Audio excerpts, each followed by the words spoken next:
For staying with us, everyone. The IMF is urging additional policy rate hikes and measures to curb government spending in a bid to control inflation. These recommendations were part of a broader set of proposals presented following a staff-level agreement with the government. Although the inflation rate has eased to 22.4%, concerns persist that recent utility tariff hikes could reverse this progress.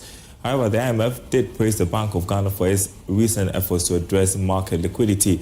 Joining me on Zoom is Head of Finance at UMB Capital, Nelson Kujo-Kwagbeji. Good afternoon to you. How effective do you think the IMF's recommendations, such as increasing policy rates and reducing government expenditure, will be in addressing inflation without stalling economic growth? All right, thank you very much, and good afternoon, Daniel, for having me once again. I think the IMF recommendations to raise the policy rate is actually aimed at containing potential inflationary pressures, particularly those may stem from the recent utility tariff increase and also the ramifications from the global trade war that we are currently witnessing across the world. Inflation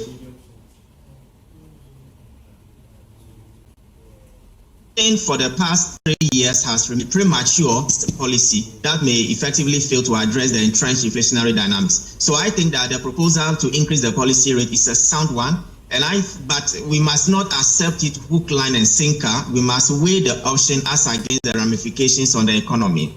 Then on the fiscal policy side, yes, the government, since the budget was presented, have tried as much as possible to cut down on expenditure. So I think with the rate at which the monetary policy rate is now, currently, and also the rate at which government has cut down significantly, expenditure, I think will actually contain inflation. And so reducing the monetary policy rate may further worsen the inflationary, pressure within the economy. What could be the potential risks or opportunities that might emerge from the IMF's proposed policy adjustments to the economy, for instance, the additional policy rate hikes? All right, I think the primary risk that will be associated with the IMF recommendation is the potential rise in commercial banks' lending rates, which could dampen private sector activity and also reduce consumer spending. In fact, the average commercial bank lending rate have recently declined by 421 basis points, from 35.87% in March to about 31.66% in April this year. And this is largely driven by, the rates of the Treasury bill. And so this downward trend could be reversed if the Monetary Policy Committee adopts what I would call the hawkish stand proposed by the IMF. Well, just curious though, how do you assess the current monetary policies of the Bank of Ghana, and do you believe they are sufficient enough to maintain market liquidity whilst keeping inflation in check? Well, I think so far the Bank of Ghana has adopted two major policies to contain inflation. The first one has to do with the 273-day Bank of Ghana bill that was recently issued. That was a interbank liquidity management tool that the bank is using to absorb excess liquidity from the system. And also the monetary policy rate that they have reduced to 28%. I think these are the two major policies that the Bank of Ghana is implementing in order to contain inflation. Now, you realize that the rate on the Treasury bill market continues to decline every week. And so investors are moving away from the Treasury bill market. You also realize that the government continues to have under subscription for the past three, four auctions that they have had. And so the policy adopted by the Bank of Ghana, one, to absorb excess liquidity using the 273-day BOG bill, I think is a better open market operation tool that the Bank of Ghana is adopting. And also the fact that they maintain the policy rate at 28% will also help in containing inflation in order to boost economic growth and development. Well, the IMF is backing the recent utility tariff hikes. What do you foresee to be the impact of this on consumer spending and the overall economic stability in the short and long term? Well, I think that one, the increment in the utility tariffs is going to significantly reduce the disposable income of individuals. And once the disposable income has reduced, technically spending will also reduce. And once spending reduces, it means that the real sector, the productive sectors of the economy, cannot benefit from consumption of individuals, and that will impact negatively on their operations. So with the increment in the utility tariff, I think that consumers will reduce their expenditure or defer their expenditure because their disposable income will reduce significantly. And that may not augur well for the economy, because once people are not spending, once businesses are not selling, that will impact negatively on their bottom line. Yeah, I mean, we know the IMF is talking about policy rate hikes to curb inflation, putting government spending in check. But we know what's happening globally. So given the global economic climate, what external factors should we be most concerned about that could significantly impact our economy in the coming months? Well, I think the major external shock that we should be worried about as a country is imported inflation. You will realize that the global trade war that is currently ongoing around the world will make goods and services expensive wherever they are produced. And so Ghana as a country, when we import those products into our economy, we are bringing into the economy imported inflation. And that is going to, put in disarray the economic policies and fiscal program that we have for the year. So I think we must be mindful of the quantum of importation that we do in the short term.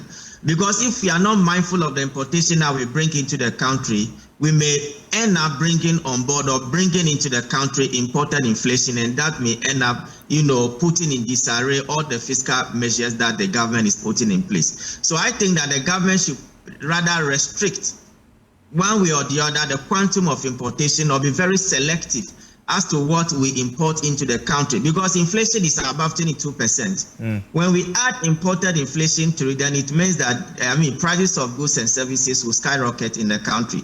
And so I think that imported inflation should be one of our major concerns. And I think the fiscal authorities and monetary authorities should make sure that we put in place measures that will reduce the quantum of imported inflation that we bring into the economy. All right, thank you so much for your analysis there, Nelson Kujo-Kwagbeji. He's head of finance at UMB Capital. I appreciate your time. You're watching the marketplace. Now, prices of petroleum products are set to see a slight decline at the pump starting today as oil companies respond to favorable developments on the international market and the continued stability of the city. Here's George Affe with more. The decline has been influenced by the continuous drop in the price of crude oil on the international market, as well as finished petroleum products. Another development that is putting some pressure on oil marketing companies in Ghana, the city's sustained stability against the US dollar. According to some market players, the local currency, even in some cases, has appreciated against the US dollar. Now, based on what we have picked up, petrol should go down by some 1.5% and a litre should be sold at 14 Ghana cedis, 48 pesos. Diesel will go down by just under 1%, as a litre could be sold at 15 Ghana cedis, 30 pesos. A kilogram of LPG will also go down by a similar margin, trading at 17 Ghana cedis, 25 pesos. This is the third time since February this year that prices of petroleum products have been reduced at the pumps. However, for the transport operators, they have maintained that this is still not enough to warrant a reduction in fares. Now, the African Energy Chamber is advocating homegrown solutions to deal with energy infrastructure gap amongst African countries. According to the Chamber, Ghana and other oil-producing countries need to invest heavily in the sector to avoid an energy curse. Executive Chairman of the Chamber, NJ Ayuk, spoke to journalists after hosting the investor briefing for stakeholders in Accra. Here's more in this report. The Accra Investor Briefing by the African Energy Chamber and the Ministry of Energy and Green Transition offers global investors exclusive insight into Ghana's fiscal and regulatory development since oil discovery.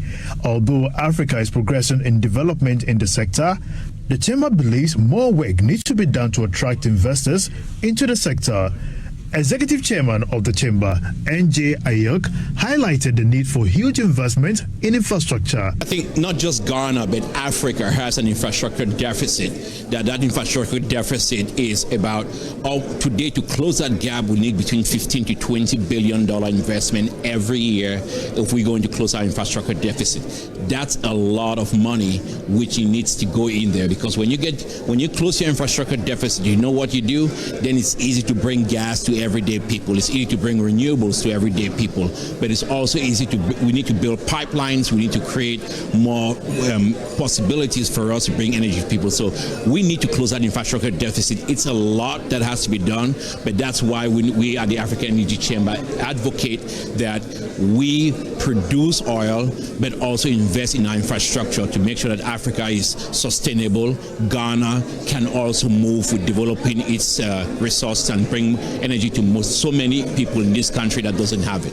As part of the initiative to transform the sector, Bulk Oil Storage and Transportation, BOSS, has hinted of plans to begin construction of some storage facilities for the downstream sector. Nana Anamwa Sichi is technical advisor to the managing director for BOSS. BOSS is also expected to build new storage facility in the Western Corridor, precisely in Takoradi, so that it can take advantage of the huge jetty in Takoradi Harbour to also bring in fuel for the country, and to also be able to take advantage of the Ivory Coast Liberia corridor to also supply them some fuel. So these are things that BOSS is going to do in the next few years. But to keep the strategic fuel stock, you must have dedicated plans for that. The event provided a first-hand look at Ghana's energy roadmap, positioning the country as West Africa's premier energy hub and unlocking multi-million-dollar investment opportunities. You're watching The Marketplace. We're taking a short break. We will be right back. All right, thanks for staying with us. Welcome to Let's Talk Tech. President Mahama has revealed that within just 48 hours of opening applications for the 1 million coders program, 90,000 individuals have already applied, stressing it is a powerful indication of the overwhelming hunger for opportunity among Ghanaian youth. Take a listen to the president at the launch of the program earlier today.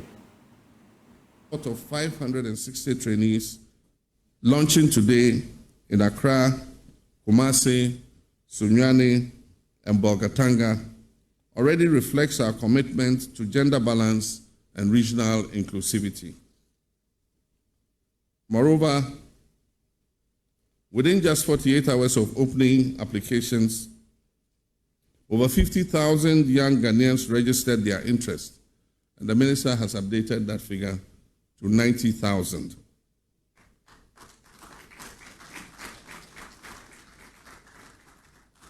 This overwhelming response is a powerful reminder of the hunger for opportunity and the urgency of the task ahead of us. In the next phase, we will activate training centers at community information centers across all metropolitan, municipal, and district assemblies. This decentralized approach ensures that no matter where you live, in the city or in a remote village, you will have access to the opportunity of the 1 million coders program. All right, joining me on Zoom, Henry Kobler, who is lead for Eyes of Africa. Good afternoon to you, Henry. So, yeah, we had the president over there at the launch of the 1 million coders program. I mean, first of all, your thoughts about this program by the government? Thank you very much, Daryl. So I think it's a very good initiative from the government. As part of its manifesto, it's one of the things that they promised, and I think that they've put in some level of action to be able to put there. I think that it's a way to go where we're looking at how to empower the youth in getting into digital skills, being able to have digital skills and being able to get into the job market and being relevant in the job market.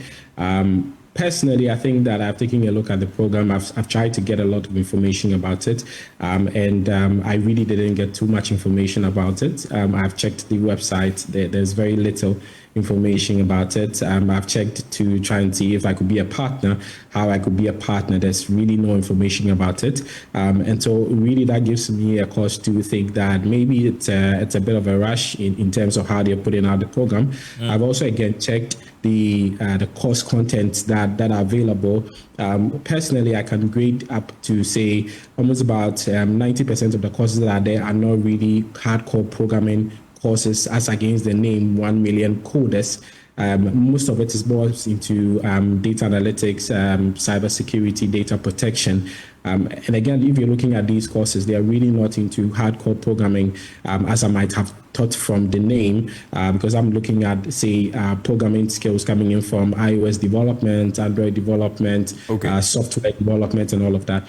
But I think that's a very good initiative and the point to start it. I think it makes sense. The choice of the regions also kind of makes a sense a bit in trying to empower different people from different locations. Yeah, good for a start. You talked about the potential for job creation. How is the economy going to benefit overall if you've got 1 million coders?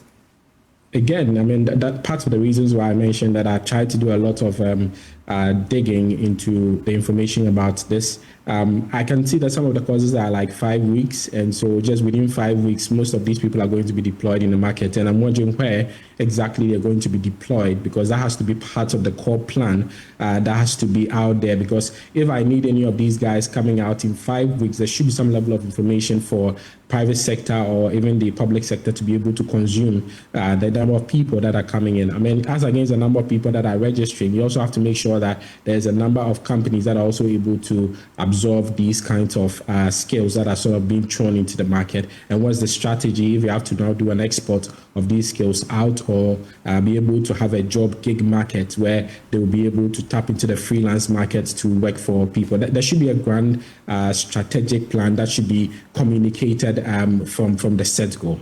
Yeah, so currently, right now, we need infrastructure to support these coders when they are able to pass out of this program. Talk to us about the hurdles, the challenges ahead you foresee. I mean, governments in the past have initiated programs, and then along the way, we don't see anything happening. What should the attention of the government be on right now? Yes, I mean, we're looking at number one, the kinds of courses in itself that are being taught. How relevant is it going to be? I've been around trying to see how some of these courses are really going to penetrate through the job market.